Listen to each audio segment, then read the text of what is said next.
আসসালামু আলাইকুম সম্মানিত কৃষক ভাইয়েরা এবং যারা ছাদ বাগান পরিচর্যা করেন বা ছাদ বাগান করার জন্য আগ্রহী তাদের জন্য একটা ভালো উপদেশমূলক ভিডিও। সেটা হইলো, আপনারা যদি ছাদ বাগান করতে চান বা ছাদ বাগানের যদি কিছু, যেমন এই যে ড্রামে ছাদ বাগান করতে চান, তাহলে ড্রামের নিচ থেকে 3টে ছিদ্র করবেন যাতে পানিটা আপনার ড্রামে না থাকে। সবচেয়ে বেস্ট হয় যদি এই যে আমের ঝুড়িগুলো আছে, এইভাবে আমের ঝুড়িতে যদি আপনি গাছ রোপণ করেন, আপনার পানিটা বেশি দিন টিকে থাকবে না আমের ঝুড়ির ভিতরে। এবং এই ঝুড়িতে আপনার যেমন সার দিলে সারটা বেশি দিন মানে করবে না, গাছের শিকড়গুলো নষ্ট হবে না।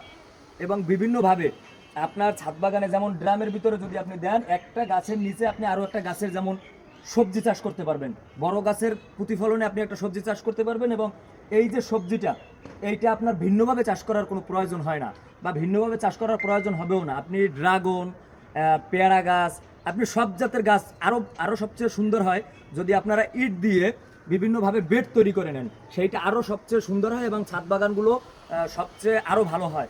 আসসালামু আলাইকুম রহমতুল্লাহ।